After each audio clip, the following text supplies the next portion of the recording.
Hello everyone. वैसे student जो खासकर अलीगढ़ मुस्लिम यूनिवर्सिटी या फिर जामिया मिल्लिया इस्लामिया में इस बार एंट्रेंस एग्जाम देने वाले हैं, इस वीडियो में हम social awareness, general awareness, normally जो एमयू जामिया पूछते हैं उसके बारे में और जो उनका लेवल होता है उस हिसाब से ही क्वेश्चन पेपर भी है ये। साथ ही मैं आपको उससे पहले थोड़ा मैं एक एरिया दिखा दूँ कि कहाँ तक ये पूछा जा सकता है और कौन कौन से स्टूडेंट्स इस वीडियो को देख सकते हैं। बड़ा नॉर्मल सा क्वेरी भी आता है, सर पॉलिटिकल साइंस के लिए है या नहीं, या फिर ज्योग्राफी के लिए है या नहीं, या फिर बाकी जो जामिया में पेपर होते हैं उन लोगों के लिए है नहीं। बड़ा सिंपल, जिस भी सेक्शन में आपका सोशल अवेयरनेस और जनरल अवेयरनेस का क्वेश्चन पूछ रहा है, चाहे वो बीएड हो, डीएलएड हो, या फिर बीएलएलबी हो, या फिर बीए ऑनर्स पॉलिटिकल साइंस हो, इसके अलावा ज्योग्राफी और बीए ऑनर्स में, क्योंकि आपको पता ही कि जामिया का सारा सेपरेट पेपर होता है, वो सभी के लिए ये वीडियो काफ़ी हेल्पफुल रहेगा। साथ ही एमयू के स्टूडेंट्स के लिए बात करें तो बीए ऑनर्स और बीएड और डीएलएड वहाँ पे जो होता है, इन सब में ये वीडियो हेल्प करने वाला होगा। तो चलिए हम क्वेश्चन से डायरेक्ट स्टार्ट करते हैं। थोड़ा क्वेश्चन को एक्सप्लेन करने के साथ साथ आपको एक एरिया भी बताया जाएगा और उस हिसाब से मैं सोर्सेस भी कुछ बताऊंगा या कुछ ऐसे नोट पॉइंट बताएंगे कि हाँ भाई, इस अगर ये क्वेश्चन इस टाइप से पूछ रहा है तो आपको इस तरीके से भी ये चीज़ें देख कर जाना है। चलिए क्वेश्चन नंबर फर्स्ट पे चलते हैं। क्वेश्चन नंबर फर्स्ट हमारे कह रहे हैं विच of the following is odd, इनमें से कौन जो है वो ऑड है। इसका जो करेक्ट आंसर होगा उससे पहले मैं थोड़ा आपको बताना चाहूँगा। देखिए याद रखें, जो भी हिमालय रेंज को लेकर, चाहे वो हिमाद्री हो या हिमालय रेंज वाला जो है वो अच्छे से देख लीजिएगा, उससे एक क्वेश्चन पूछता है जामिया, पूछा जा सकता है, इसलिए ज़रूर देख लीजिएगा। ओल्डेस्ट रेंज कौन सा है, जैसे आपको पता ही ओल्डेस्ट रेंज की बात करें तो आपका अरावली है, तो इस तरीके से आपको देख लेना है। लेकिन यहाँ पे हमारा क्वेश्चन का which of the following is odd, इनमें से ऑड कौन सा है।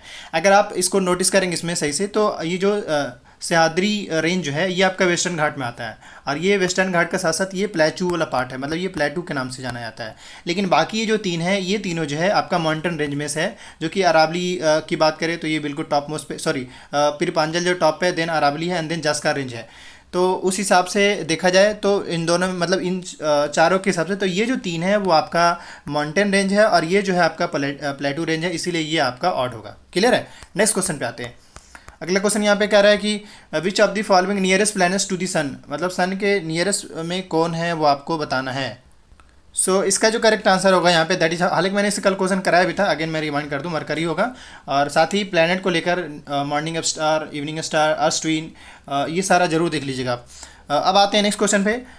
नेक्स्ट क्वेश्चन हमारा यहाँ पे कह रहा है कि how many population of India lives in rural area, rural area में इंडिया आज भी देश के कितने पॉपुलेशन रूरल एरिया में रहे। देखो आपको इसमें है ना एवरेज लेकर चलना है, मतलब एकदम एग्जैक्ट बोले ना वो आप नहीं कर सकते, क्योंकि ये जो कहते हैं ना सेंसस का पार्ट होता है। तो इसका जो करेक्ट आंसर होगा दैट इज यहाँ पे 72%। और आज भी अगर लिटरेसी रेट की बात करें, ओवरऑल इंडिया की अगर लिटरेसी रेट की बात करें, तो हो सकता है आपको कहीं पे 64% दिख जाए, तो या फिर 60, मतलब ये 70% के आसपास अगर आपको दिख रहा है, या 64 प्लस 65 दिख रहा है, तो आप वो मारिएगा, उसमें ये टिक करिएगा।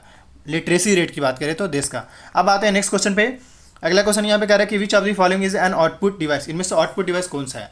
मतलब देखिए अभी जैसे हमारा ये मोबाइल ही है, सपोज करें, तो अभी हम जब तक इस पर टाइप नहीं कर रहे तब तक हमें शो भी नहीं कर रहा है, तो हमारा ये जो मोबाइल है ये देखा जाए तो इनपुट डिवाइस है।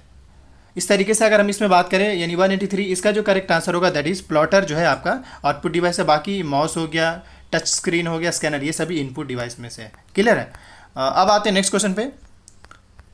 अगला क्वेश्चन यहाँ पे कह रहा है कि what is the head quarter of ICC, ICC का हेड क्वार्टर कहाँ है। अब इसलिए आप जानते होंगे, इसका जो करेक्ट आंसर होगा that is Dubai. Next question पे चलते हैं। अगला क्वेश्चन यहाँ पे कह रहा है कि what is the name of Afghanistan parliament, Afghanistan के पार्लियामेंट का नाम क्या है। जिस तरीके से हमारा जो है सांसद, इंडिया का अगर देखा जाए तो सांसद है, इस तरीके से अगर हम ये कॉन्स्टिट्यूशन असेंबली, लेकिन वही अगर हम अफगानिस्तान की बात करें तो इसका जो करेक्ट आंसर होगा दैट इज सोरा होगा। इस तरीके से आप अभी अफगानिस्तान के प्रेसिडेंट कौन हो आपको जरूर याद रखना है, मे भी पूछा जा सकता है। अगले क्वेश्चन पे आते हैं। कह रहा है which country is the highest producer of gold, मतलब गोल्ड का सबसे ज़्यादा प्रोड्यूसर कंट्री लेवल पर पूछा जा रहा है, तो इसका जो करेक्ट आंसर होगा यहाँ पे दैट इज आपका चाइना होगा। अब आते हैं नेक्स्ट क्वेश्चन पे। नेक्स्ट क्वेश्चन यहाँ पे कह रहा है कि what is the head quarter of SIPRI, जिसका Stockholm International Peace Research Institute के नाम से भी जानते हैं। इसका हेडक्वार्टर कहाँ है वो आपको बताना है। हालांकि ये उतना इंपॉर्टेंट नहीं है, बल्कि आपको ये सब पूछा जा सकता है वो WHO, UN वगैरह का, क्योंकि ये उस टाइप से उतना डीप नहीं जाएगा। तो इसका जो करेक्ट आंसर होगा दैट इज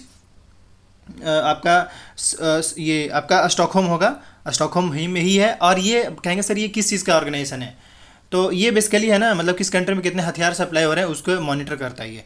अब आते हैं अगले क्वेश्चन पे।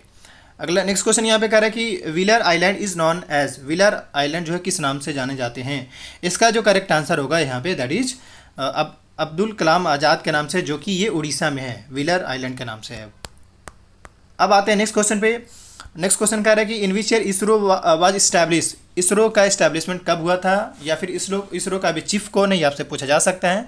तो इसका जो करेक्ट आंसर होगा दैट इज़ फर्स्ट 1969 में। और इसरो का अगर हम ऑफिस की बात करें, हेडक्वार्टर की बात करें, तो ये आपका बेंगलोर में है पहले से। और डीआरडीओ का आपसे पूछा जा सकता है कि डीआरडीओ का आपका हेडक्वार्टर कहाँ पे, जरूर देख लीजिएगा। और साथ ही आपको बताना है यहाँ पे दो सवाल का आंसर देना है। एक तो डीआरडीओ का ऑफिस कहाँ पे है, डीआरडीओ, और दूसरा इनके चेयरमैन कौन है इसरो का। अब आते हैं नेक्स्ट क्वेश्चन पे। अगला क्वेश्चन यहाँ पे कह रहा है कि India is not associated with which of the following, इनमें से कौन सा ऐसा ट्रॉफी कह ली या कप कह ली जिससे इंडिया एसोसिएटेड नहीं है। ऑब्वियसली न्यूटन ट्रॉफी इंडिया खेलता है, विजय हजारे भी, इवन आईपीएल भी अभी चल रहा है। लेकिन अगर एसएस सीरीज की बात करें तो इंडिया इससे एसोसिएटेड नहीं है, मतलब इंडिया से इससे कोई रिश्ता नहीं है। एसएस ट्रॉफी जो होता है, अगर आपको पता है तो बताएं, एसएस ट्रॉफी किसके किसके बीच में होता है। तो चलिए फाइनली हम आपको बता देते हैं। एसएस ट्रॉफी जो होता है वो इंग्लैंड और ऑस्ट्रेलिया के बीच में होता है, इंग्लैंड और ऑस्ट्रेलिया के बीच में। नेक्स्ट क्वेश्चन पे आते हैं। अगला क्वेश्चन कह रहा है Copa America cup is associated which of sports. हालांकि ये इतना डीप नहीं पूछेगा, लेकिन इससे पहले वाला सवाल पूछा जा सकता है। इसका जो करेक्ट आंसर होगा यहाँ पे that is football. Copa America cup जो फुटबॉल से एसोसिएटेड है। नेक्स्ट क्वेश्चन पे आते हैं। अगला क्वेश्चन यहाँ पे कह रहे हैं, काफ़ी इंपॉर्टेंट हॉट क्वेश्चन कह सकते हैं। कह रहे what is the head quarter of ordnance factory board. Ordnance factory board जो है देश का, वो कहाँ हेड क्वार्टर उनका है। ये ऑब्वियसली जबलपुर वगैरह में उसके कंस्ट्रक्शन बनते, कुछ पार्ट बनते हैं, लेकिन यहाँ नहीं। तो असल में आपको हेड क्वार्टर आपसे पूछा जा रहा है, तो इसका जो करेक्ट आंसर होगा that is Kolkata. Next question पे आते हैं। अगला क्वेश्चन, नेक्स्ट क्वेश्चन यहाँ पे कह रहे हैं कि which state is known as sleeping state of India, मतलब भारत के किस स्टेट को स्लीपिंग स्टेट ऑफ इंडिया कहा जाता है। तो इसका जो करेक्ट आंसर होगा यहाँ पे दैट इज़ आपका मध्य प्रदेश, क्योंकि यहाँ पे बहुत ज़्यादा फॉरेस्ट पाए जाते हैं, एक बड़ी वजह ये है। अब आते हैं नेक्स्ट क्वेश्चन पे। अगर आपसे पूछ दिया जाए कि सबसे ज़्यादा फॉरेस्ट कहाँ पे है, चलिए आगे वही क्वेश्चन करें। In which state of India there is a maximum forest is situated, मतलब सबसे ज़्यादा फॉरेस्ट किस स्टेट में हमारे देश का। तो इसका जो करेक्ट आंसर होगा, स्टेट की बात पूछा जा रहा है, तो करेक्ट आंसर होगा दैट इज मध्य प्रदेश। ये गोल्ड माइन कहाँ से, मतलब गोल्ड माइन, हाँ गोल्ड इंडिया में अगर गोल्ड माइन की बात करें तो कहाँ से निकाला जाता है वो आपको बताना है, किस स्टेट से।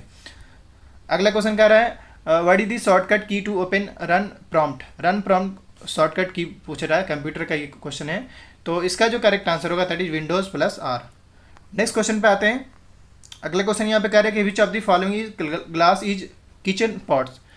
विच of the following glass is used in kitchen pots में, किस किचन में जो बर्तन वगैरह होते हैं ना, उसमें से कौन सा ग्लास यूज होता है। जैसे किचन में बात करें तो आजकल ओवन वगैरह में ग्लास हो गया, बाकी और खाने पीने की चीज़ में जो ग्लास यूज़ करते हैं, पीने के लिए, खाने के लिए नहीं बल्कि पीने के लिए जो ग्लास यूज़ करते हैं, वो कौन सा ग्लास इसमें यूज होता है। तो इसका जो करेक्ट आंसर होगा दैट इज पायरेक्स ग्लास।